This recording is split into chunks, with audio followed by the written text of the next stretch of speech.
Good morning, students. Welcome to Social Studies. Students, today we are going to learn our 15th lesson. Okay, Social Awakening. So, open your textbook and page number 119. ठीक है, अब तक हमने geography के lesson देखे. अभी आज हम हिस्ट्री का एक लेसन देखने वाले हैं. ठीक है, social awakening. So open your book, page number 119. Okay? First I will read the lesson. Okay, and as well as explain to. ठीक है, सोशल अवेकनिंग. सोशल अवेकनिंग मतलब, सोशल मतलब सामाजिक और अवेकनिंग मतलब जन जागृति. सामाजिक जागृति कैसे हो गई. अभी आपको पता है, हमने जो पिछला लेसन पढ़ा था, lesson number 14, the revolt of 1857. क्या हुआ था कि हमने देखा कि कैसे ब्रिटिश लोग भारत में व्यापार करने के लिए आए थे और व्यापार करते करते वो धीरे धीरे एक एक एरिया अपने अंडर वो करते चले गए. वहाँ का जो भी राजा या कोई रानी थी उनसे वो फाइट करते गए और एक एक लड़ाई करके उन्होंने ऑलमोस्ट इंडिया का ज़्यादा से ज़्यादा पार्ट उन्होंने अपने अंडर ले लिया था. अब जो उठा हुआ था 1857 का अंग्रेज़ों के खिलाफ, क्योंकि लोगों में अभी समझ में आ रहा था लोगों को कि अरे ये ब्रिटिश लोग अपने फ़ायदे के लिए हमारा मतलब हमसे बुरा व्यवहार कर रहे हैं, है ना. हमारा वो अपने लोग जो ब्रिटेन से जो आए थे उनसे हमारे इंडियन लोगों की तुलना करने लगे. वो सुपेरियर थे और हमारे इंडियन लोग कमकुवत थे, है ना, थोड़ा सा. तो फिर उन्होंने यहाँ के लोगों को एजुकेशन देना चालू कर दिया. यहाँ के लोगों को रेलवे लाइन, क्योंकि यहाँ का माल वहाँ तक लेके जाने के लिए उन्होंने रेलवे लाइन यहाँ पे डाल दी.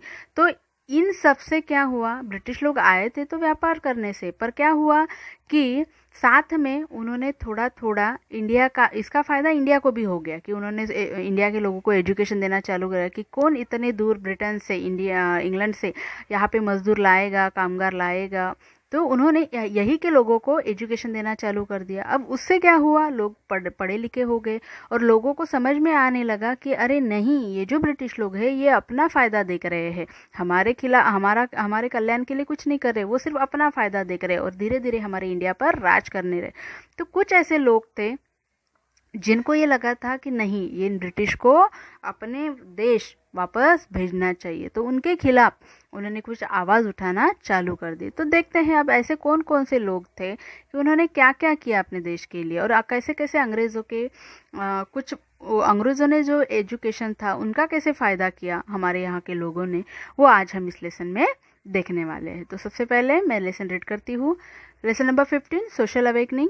The revolt of 1857, though unsuccessful, had two very important consequences for India. क्या कहा गया है कि हमने जो पिछला लेसन था द रिवोल्ट ऑफ 1857, हमारे जो भारतीय सैनिक थे उन्होंने अंग्रेज़ों के खिलाफ आवाज़ उठाई, लेकिन अंग्रेज़ लोग मतलब ब्रिटिश लोगों की सेना बहुत पावरफुल थी. इससे उन्होंने क्या किया कि अपना जो उठाव था वो दबा डाला और अंग्रेज़ लोगों की जीत हो गई. तो इससे क्या हो गया, फिर इससे दो परिणाम हो गए. एक तो वो अनसक्सेसफुल हो गया, तो उससे क्या हो गया कि these were establishment of the British rule in India and the mass awakening of Indian people for independence. एक क्या हो गया, उस उठाव से इंडियन लोगों की पकड़ अपने देश पर और मजबूत हो गई. और दूसरा एक परिणाम हुआ कि लोगों के बीच में ये आशा जाग गई कि नहीं, अब हमें अपने देश की स्वतंत्रता के लिए, आज़ादी के लिए लड़ना चाहिए, अंग्रेज़ों को उनके देश में पछाड़ देना चाहिए, है ना. ये दो परिणाम हुए.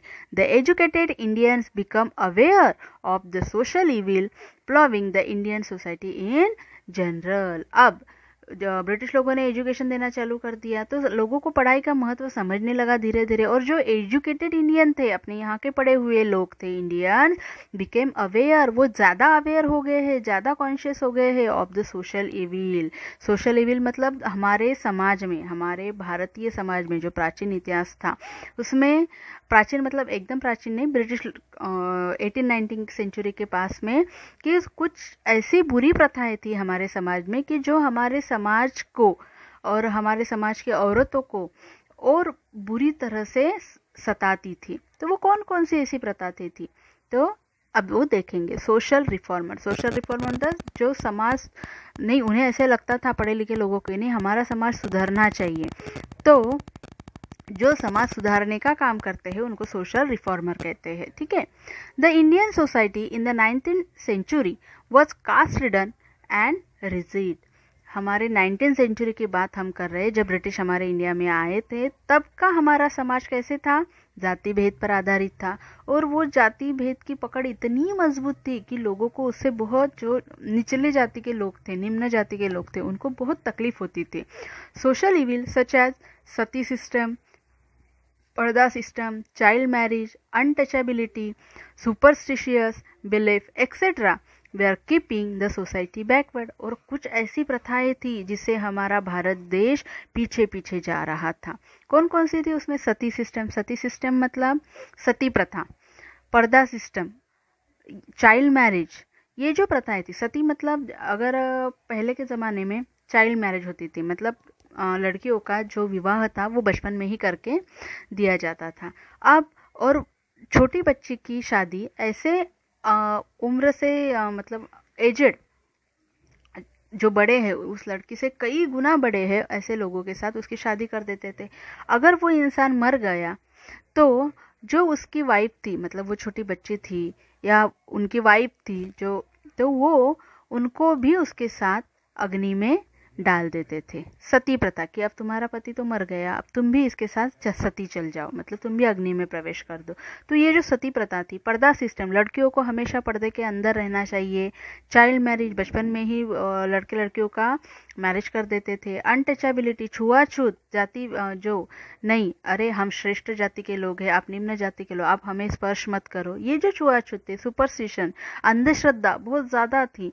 We are keeping the society backward. हमारे इसी अंधश्रद्धा के कारण और इसी ऐसी कुछ बुरी प्रथाओं के कारण हमारा समाज की प्रगति नहीं हो रही थी। The condition of women was miserable and girls were not allowed to study. जो वुमेन की कंडीशन थी बहुत बेकार थी, बहुत दयनीय थी। जब वो देखते थे सती प्रथा, पर्दा सिस्टम, तो वो बहुत, आप देख सकते हो इस पिक्चर में, देखो अग्नि पे जा रही है वो, है ना, इसको बोलते सती। चाइल्ड मैरिज, छुआछूत, और ये देखो लड़की अगर विधवा हो गई तो उसके केश, मतलब बाल काट देते थे, उसको विद्रूप कर देते थे कि ताकि किसी ने बुरी नज़र से उसे देखे नहीं। ये सब बुरी प्रथाएं तब हमारे समाज में बहुत ज़्यादा थी।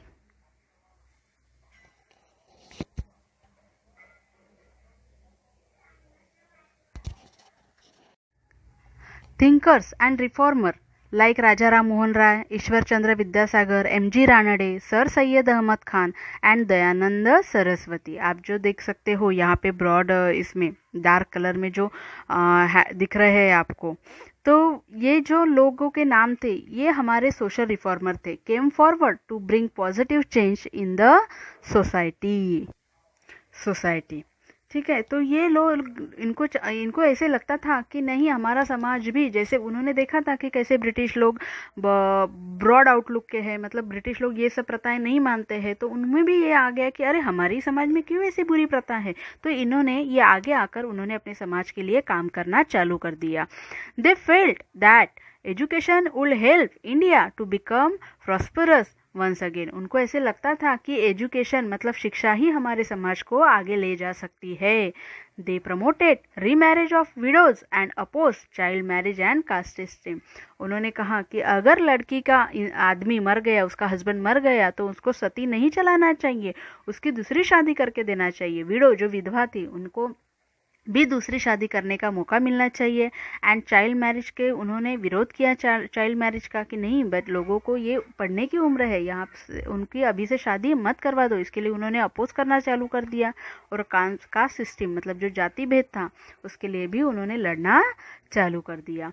This led to the formation of various association, school, societies etcetera working for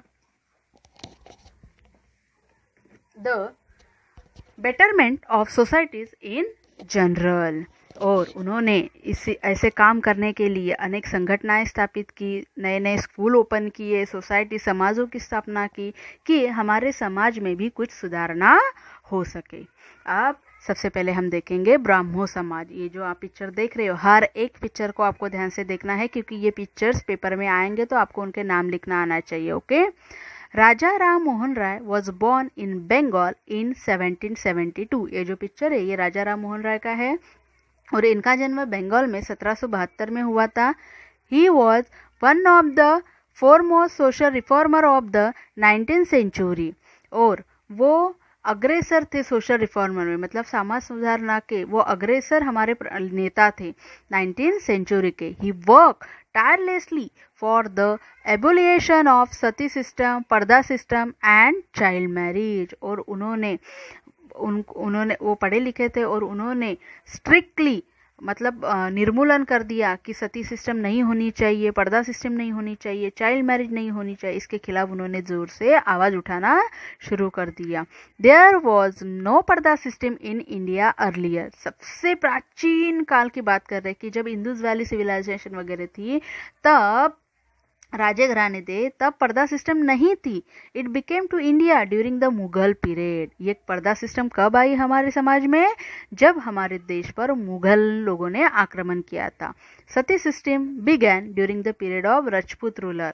और जो सती प्रथा थी ये भी कब आई? जब राजपूत लोगों का हमारे देश पर राज चलता था, तब ये सभी सिस्टम हमारे समाज में आई और तभी से वो समाज सिस्टम में चालू थी। इनके खिलाफ किसने आवाज उठाई है? इसके खिलाफ राजा राम मोहन राय, जिन्होंने ब्राह्मो समाज की स्थापना की, उन्होंने आवाज उठाई।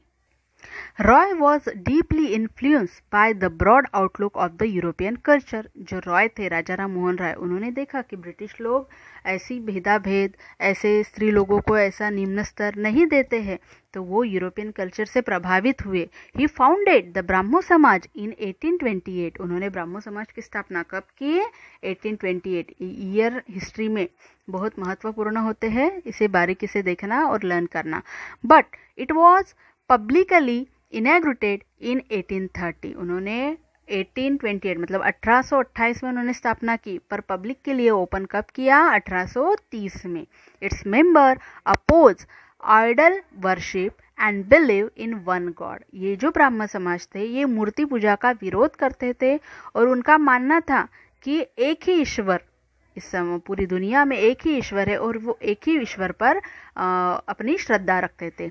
His greatest achievement was the abolition of sati system in 1829। और इस समाज द्वारा, उन्होंने अपने कार्य द्वारा समाज में जो सती प्रथा थी, वो जब इंग्रज गवर्नर थे लॉर्ड बेंटिंग, उनकी मदद से, उनको एक एप्लीकेशन देकर उनकी मदद से उन्होंने सती प्रथा भारत में बंद करवा दी। कब? 1829 1829 में। ठीक है, अब बारी आती है वेदा समाज की। इन समाजों ने अंग्रेज का जब शासन काल था तब कैसे हमारे समाज में धीरे धीरे सुधारणाएं की, ये सभी समाज के बारे में हमें इस लेसन में पढ़ना है। अब बारी आती है वेदा समाज। महर्षि Devendra Thakur preached the princess of Brahmo Samaj. He was joined by Keshav Chandra Sen.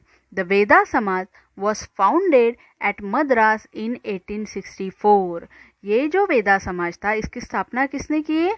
Maharshi Devendra Tagore preach the principle of Brahmo Samaj. उन्होंने ब्रह्मो समाज के जो नियम थे, जैसे मूर्ति पूजा बंद है, एकेश्वरवाद मतलब एक ही भगवान है, एक ही भगवान पर भरोसा करना, तो उन्होंने ब्रह्मो समाज के रूल फॉलो किए थे। And he was join by Keshav Chandra Sen. और वो किसको ज्वाइन हो गए? केशव चंद्र सेन को। द वेदा समाज, इन दोनों ने मिलकर वेदा समाज की स्थापना की। द वेदा समाज वॉज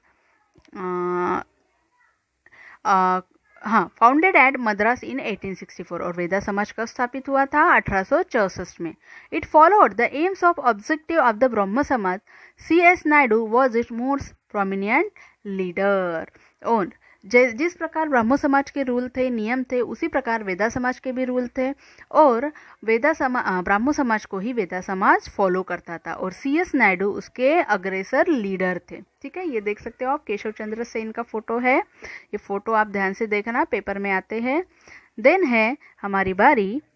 देन नेक्स्ट समाज प्रार्थना समाज। इन्होंने भी अपने देश में सुधारणा करने के लिए हाथभार लगाया। और प्रार्थना समाज, M.G. Ranade was born in an Orthodox ब्राह्मण फैमिली ऑफ महाराष्ट्र। ये जो प्रार्थना समाज के मेंबर थे एमजी रानडे, इनका जन्म एक पुरातन जो पुरानी प्रथाओं का पालन करते थे ऐसे फैमिली में हुआ था, ब्राह्मण फैमिली में महाराष्ट्र के।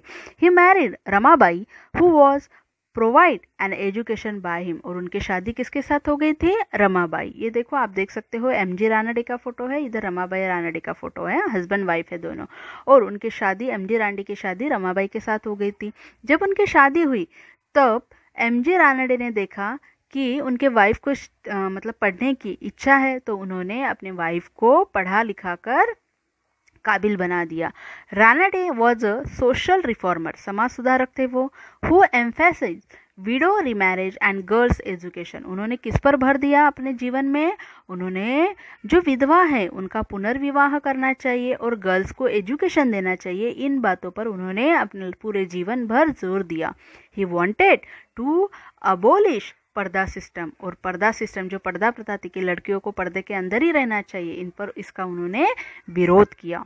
ही gave momentum to the Prarthana Samaj founded by Atmaram Pandurang and Keshav Chandra Sen in year 1867। देखो, एक समाज स्थापित हुआ, उसके बाद धीरे धीरे लोगों को ये प्रेरणा मिलती गई कि नहीं, हमें भी समाज के लिए कुछ करना चाहिए, और उन्होंने अपने अपने समाज द्वारा अपने अपने सामाजिक कार्य करना चालू कर दिए। तो उन्होंने, ये जो एमडी रानडे है, इन्होंने प्रार्थना समाज को ये ज्वाइन हो गए। जो प्रार्थना समाज किन्होंने फाउंडेड किया था, किन्होंने स्थापित किया था? आत्माराम पांडुरंग तरखड़ करके एक व्यक्ति थे, उन्होंने ये प्रार्थना समाज निर्माण किया था, एंड केशव चंद्र सेन भी उसमें शामिल थे। और कब स्थापना हुई थी? 1867 में। और उसके मेंबर कौन थे? MG Ranade and Rama.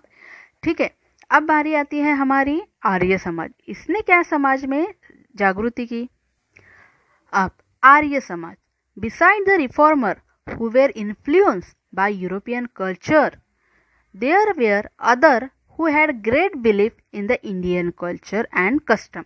अब जो हमने समाज देखा था, जैसे ब्राह्मो समाज की राजा राम मोहन राय, ब्रिटिश लोगों के जो सिस्टम थे, यूरोपियन कल्चर था उनका, हाँ, जैसे लड़का और लड़की साथ में पढ़ते हैं, साथ में बोलचाल करते हैं, उनको एजुकेशन मिलता है, तो मतलब उनमें कुछ भेदाभेद नहीं रहता है। ये सब बातों से ये लोग यूरोपियन कल्चर से प्रभावित थे।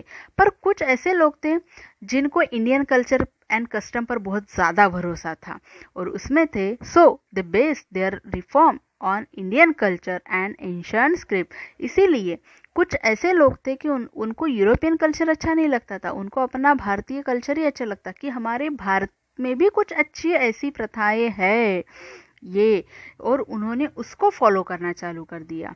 जैसे थे, one such social reformer was Swami Dayanand Saraswati, और उन्हीं में से एक थे स्वामी दयानंद सरस्वती। उनका मानना था कि ज़रूरी नहीं हमें यूरोपियन कल्चर ही फॉलो करना, हमारे भारतीय में प्राचीन भारत इतिहास जैसे वेद हो गए, इसमें भी बहुत अच्छी अच्छी प्रथाएं हैं, कस्टम रीति है, संस्कृति है हमारी, तो उन्हीं को हमें फॉलो करना चाहिए, हमें यूरोपियन कल्चर को फॉलो नहीं करना चाहिए। ये मानने वाले थे Swami Dayanand Saraswati. He was a Sanskrit scholar, और वो संस्कृत के प्रगाढ़ विद्वान थे।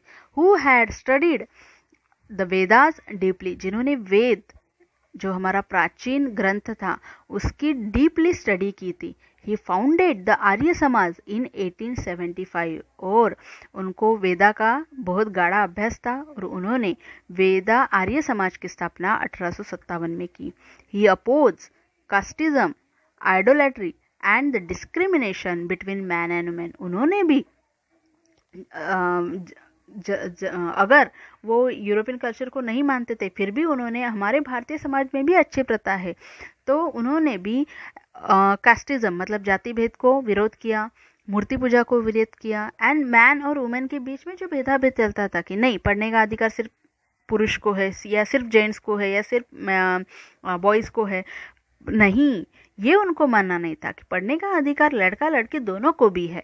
ही ऑल्सो अपोज रिलीजियस सुपरस्टिशन, जो धार्मिक अंधश्रद्धाएं थी, वो भी, उनका भी उन्होंने विरोध किया। किसने? स्वामी दयानंद सरस्वती ने। ये उनका फोटो है, ठीक है। His most famous book based on the philosophy of the Vedas is called Satyarth Prakash. उनकी एक फेमस बुक थी जिन्होंने उसमें लिखा था अपना पूरा संस्कृत का नॉलेज, कुछ अच्छी बातें उन्होंने जो जिसमें लिखी थी वो था उनका सत्यार्थ प्रकाश। याद से ये सभी जो बोल्ड डार्क कलर में करते हैं वो पेपर में आ सकता है कि जैसे स्वामी दयानंद सरस्वती ने कौन सी बुक लिखी, तो सत्यार्थ प्रकाश उन्होंने कौन सा समाज स्थापित किया। ये सब बातें आपको ध्यान से रीड करना है और पढ़ना है। ओके, नो मोर पढ़ेंगे। ये देखो स्वामी दयानंद स्वामी का पिक्चर है, ठीक है, सरस्वती का। No more, his most famous quote is go back to the Vedas. और उन्होंने एक वाक्य बोला था जो बड़ा फेमस है हिस्ट्री में कि go back to the Vedas, वेदांग मतलब वेद की तरफ चलो, वेदांकडे वळा, ऐसा उनका एक मैसेज था। क्योंकि हमारे वेद में भी कुछ अच्छी बातें, हमारे प्राचीन इतिहास की बातें उसमें लिखी है, अच्छी संस्कृति लिखी है, अच्छी अच्छी प्रथाएं वहाँ पे दी है। तो वेदा का मतलब वेद की पढ़ाई करो और वेद की तरफ वापस चलो, ऐसा उनका मानना था। Arya Samaj also followed non-Hindus to be converted to Hinduism। और आर्य समाज ने और एक काम किया था कि जो हिंदू नहीं है और जिनको हिंदू धर्म लेना है उनको भी हिंदू धर्म में कन्वर्ट करने का काम भी आर्य समाज ने किया था। तो इस प्रकार ब्राह्मो समाज, वेदा समाज, प्रार्थना समाज और आर्य समाज ने हमारे समाज में जो बुरी प्रथाएं हैं उनका विरोध किया और समाज को आगे की तरफ, समाज की भलाई के लिए उन्होंने जन जागृति की, लोगों को समझाया और अपना कार्य किया और कुछ बुरी प्रथाओं के खिलाफ उन्होंने आवाज उठाई। अब आगे के कुछ ऐसे ही समाज, ऐसे ही लोगों के बारे में हम जानकारी लेंगे हमारे नेक्स्ट पीरियड में। Okay student, thank you.